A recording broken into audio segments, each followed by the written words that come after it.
Hey y'all. Um,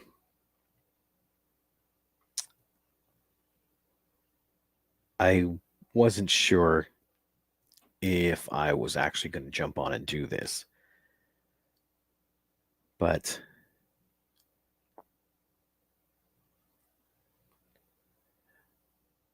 it's one of those things where you know things are going to happen, but you still pray they don't. And this was one of those things. I know over the past 2 days, I've had a lot of people contact me, and some were asking, "Is it true?" The whole bit, and yes, sadly, it is very very true. But there was just so many people that almost wanted to. Um, I don't even know the words I'm trying to say. They weren't fans of the show. They weren't people that I had spoken to at all, but were suddenly contacting me because of my connection with Sid. And it was almost heartbreaking that people would do something like that because Sid was my friend, and I know a lot of people online that have watched the show that saw the final episode of the Vicious Circle podcast and all that, saw that it ended harshly and quickly. There was a lot behind the scenes that I never spoke about because when that rift happened, it was 2 months later that Sid actually got a hold of me, and it was like nothing had happened. That's when I found out he was ill, and he swore me to secrecy.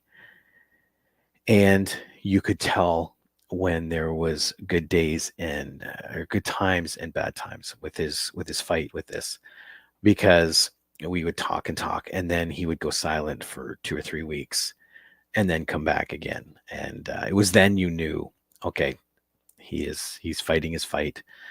And this last one, I the last time I spoke with him was end of June.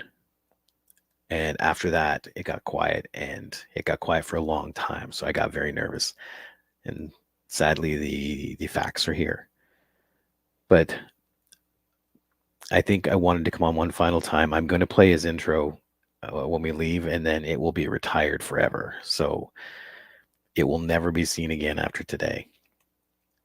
But I need to let people know that Sid was one of the most genuine people I have ever met. And I met a lot of people in that area where, especially even the person who introduced me to Sid, his he changed like the weather. Sid and I laughed about him so much because depending on the day is the person you got with that guy. But with Sid, you always knew exactly where you stood, good, bad, otherwise. The You knew where you stood, and when he was your friend, he was 100% your friend. I know. Middle of last year, we talked about getting together this fall because we wanted to wait till after the summer, and he wanted to go to Florida and just hang out and do stuff because he loved being in Florida. But he was the most genuine person that I know I have ever met, and I honestly believe people just need to know that about him. I know there's so many stories, and you can see, I as I got to know him, I could see why people would see those stories. But I also understood that people didn't see the whole Sid. They never, I don't believe a lot of people that come up with the stories about him ever sat down for a long period of time and got to know the man, not Sid Vicious, not Psycho Sid, not Sid, just not any of those, but got to know Sid Udi like I was able to during the podcast. Because that, like I said, that guy, he knew what he wanted, and he knew the people he could count on. And if you were one of those people, you were his friend, like forever. And that is one thing I know I will definitely miss about him.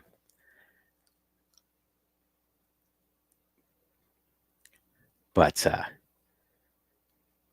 yeah, people. It's so heartbreaking. Even when we did a whole show on Sid rumors, and it was actually hilarious because there were some that he hadn't heard yet. But it's the fact that, like I said, people would talk with him in a convention or in a store or something like that and base their entire knowledge of Sid on that. Whereas the very first time I met Sid, I loaded up a picture because this is us when we were recording the very first episode of the Vicious Circle podcast. And in those first 4 episodes, we recorded 4 episodes that day. Again, I was listening to rumors and everything, and I could see that. But it wasn't until later on that, like I said, you got to know the man behind that. And see, to me, this will always be the Sid I remember. He had a great big pond. That's my cousin Pete. We drove down to meet him. And I hope that's what people can remember, is the man that was there, like the Sid Udi. I don't know. I guess I'm just rambling at this point, but I had to make it known. And like I said, I'm going to play this intro one more time.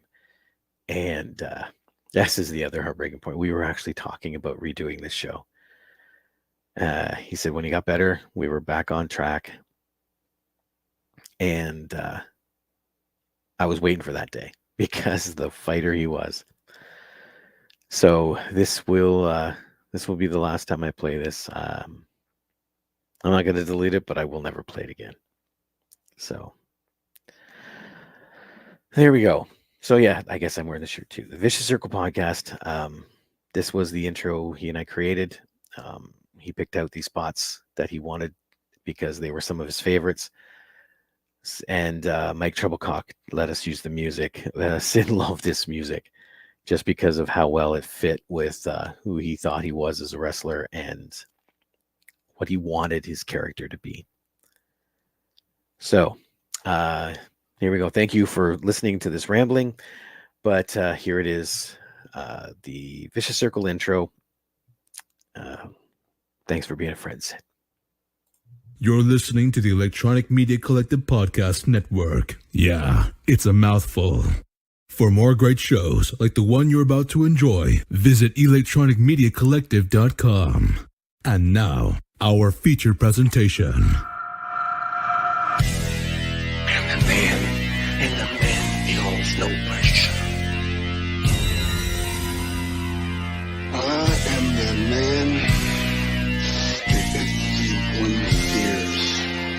You are now entering the Vicious Circle. You are facing a fuel-injected suicide machine!